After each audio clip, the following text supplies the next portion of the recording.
mengallah saja, mengalah saja. Tidak usah terjebak dalam situasi-situasi yang semacam itu. Ayo ulangi lagi.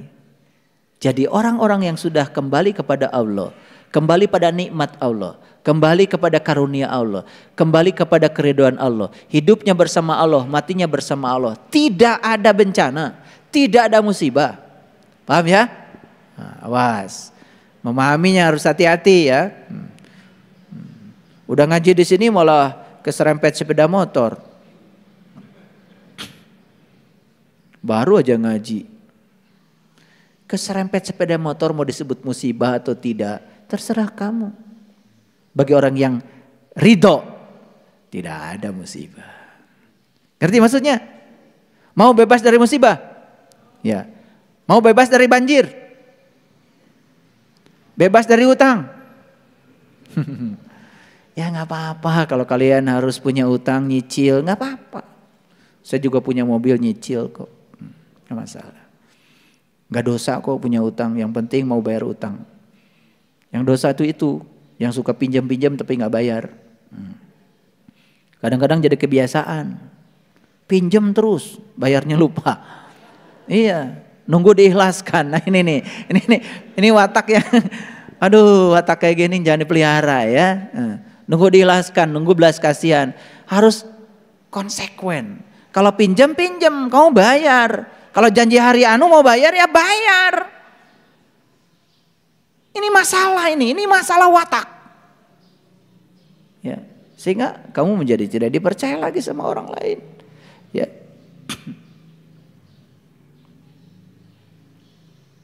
Nah, jadi ayat ini mengatakan ya, padahal kepadanya lah menyerahkan diri segala apa yang di langit dan bumi, baik dengan suka maupun dengan terpaksa. Lihat saya semuanya. Melepaskan dengan sukarela gak sakit. Tapi melepaskan dipaksa sakit.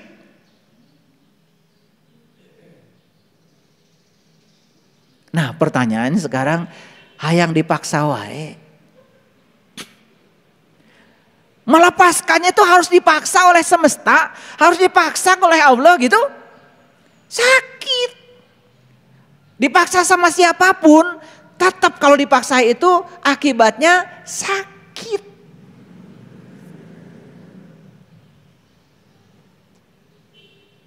Udahlah sekarang.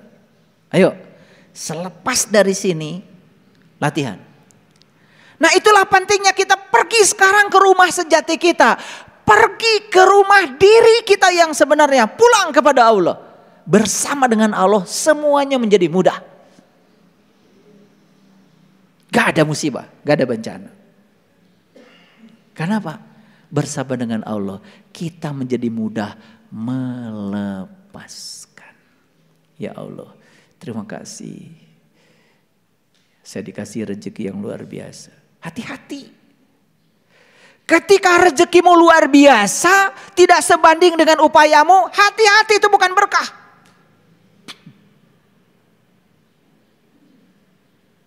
Ada yang licik, ya. Jadi pegawai negeri sipil, maaf ya, kerjaan tiap hari jalan-jalan, gaji dapat. Dia ngomong ke semua orang, enak saya jadi PNS. Kenapa? Walaupun saya nggak kerja tetap aja gaji datang. Loh, hati-hati. Tidak lama itu akan bencana akan datang. Begitu kamu mendapatkan sesuatu yang tidak sebanding dengan upayamu, ada kelicikan pada dirimu, jangan dikira itu berkah. Jangan dikira itu berkah, ada tagihannya.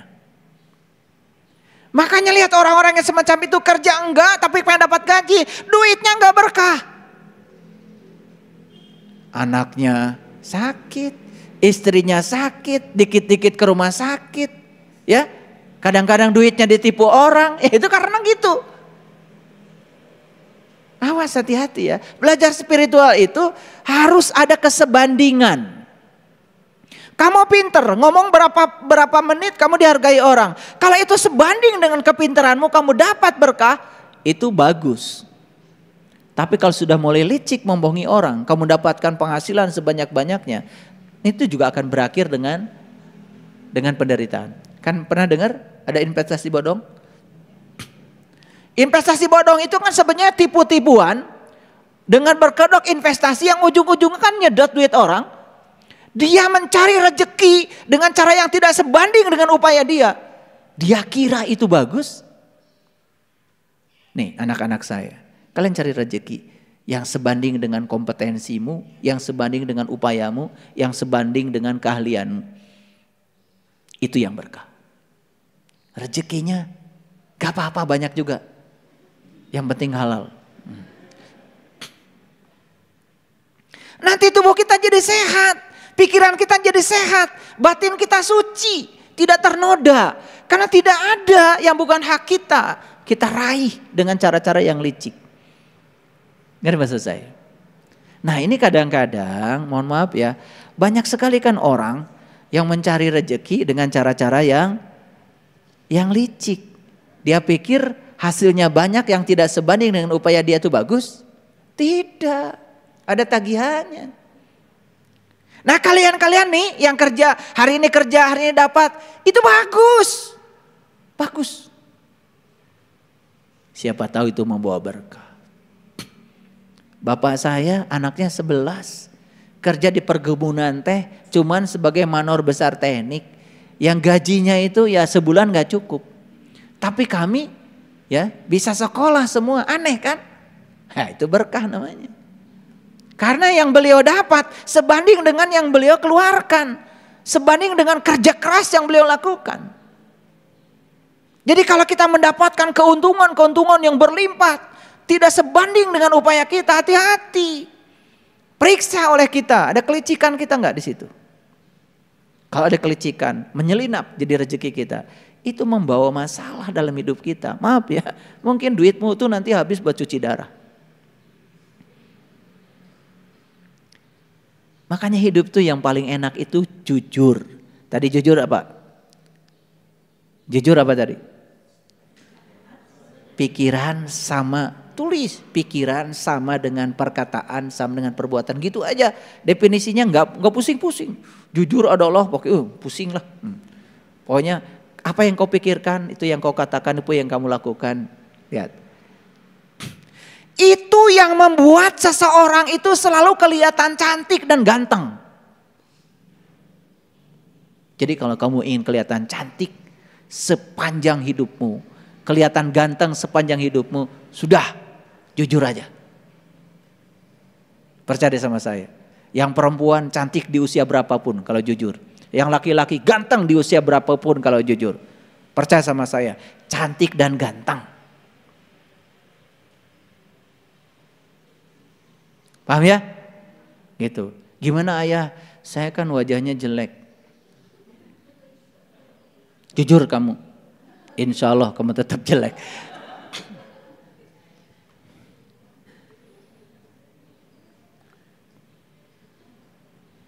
Makanya yang jelek wajah itu jangan takut naksir.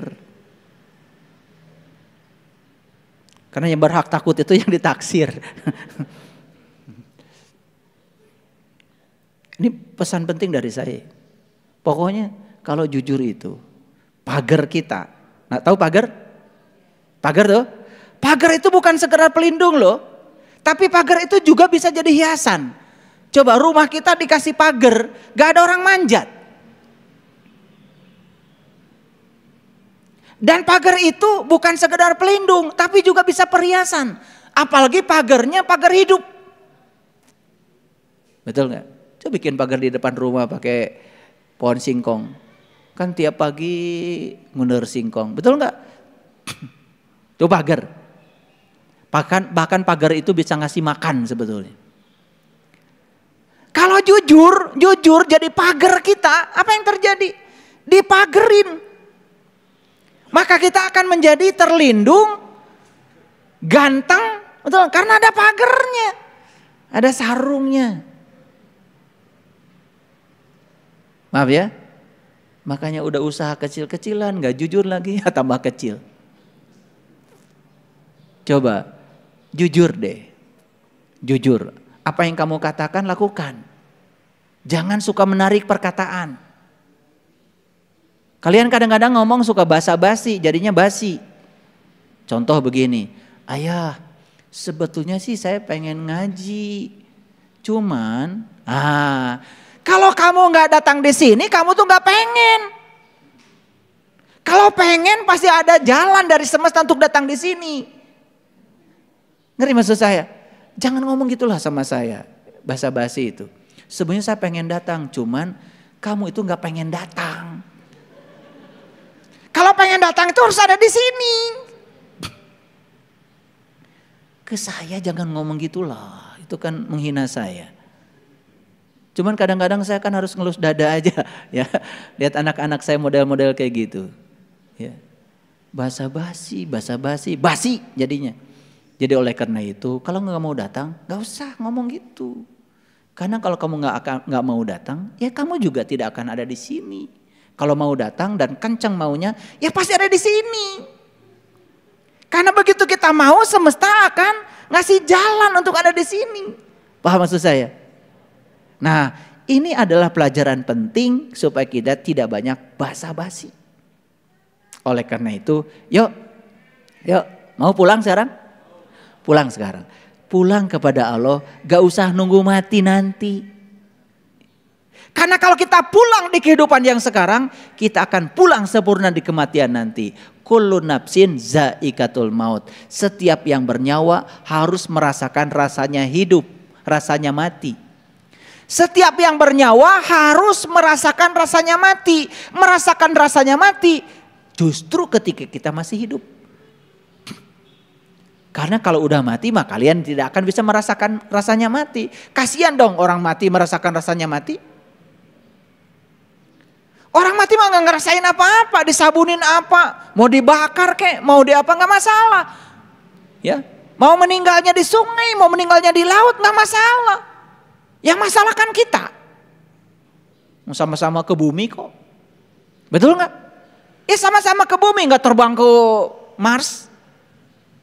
Orang jatuh dari pesawat kan sama ke bumi. Mau dikuburkan dimanapun kembali ke bumi kan.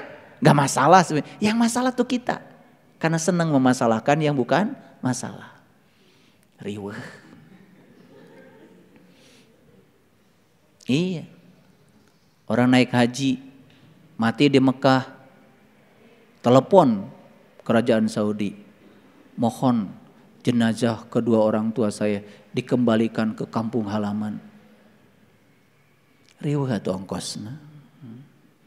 Duit ke haji ge nginjem. Tamah balikna kudu mulangkeun nu modar. Buat apa? Dikubur di Mekah dengan dikubur di Jelekong sama enggak? Sama, kembali ke bumi. Betul enggak? Tidak kembali ke Mars. Tidak kembali ke Pluto. Sama. Cuman kita aja pakai eueuh. Betul enggak? Iya. Nah, ini penting. Jadi oleh karena itu, yuk pulang. Ya. Jadi innalillahi wa inna ilaihi raji'un kapan? Di sini, saat ini, sekarang. Ayo pulang kalian, pulang. Nah, saya sudah kasih tahu indikatornya. Kalau kita dalam hidup banyak masalah, pulang. Kalau dalam hidup banyak penderitaan, pulang. Di rumah cekcok terus, pulang. Ayo pulang. Pulang ke jati diri. Begitu kalian pulang, maka kalian akan menjadi pengasih, penyayang bersama Allah itu luar biasa. Gelang, sipatu gelang, sirama-rama. Mari pulang, marilah pulang.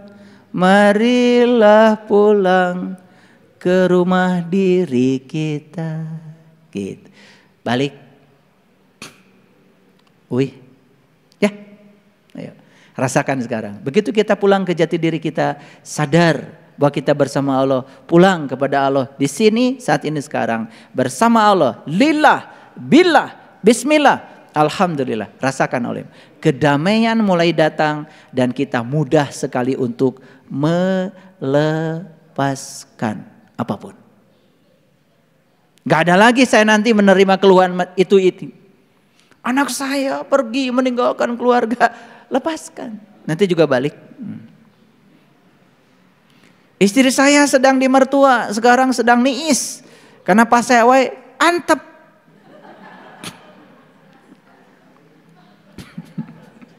Kayak balik. Ya. Ya, iya. Makin ruwet di sini, makin ruwet di luar. Makin damai di sini, like attracts like. Begitu menciptakan kedamaian di dalam, yang damai di luar akan datang.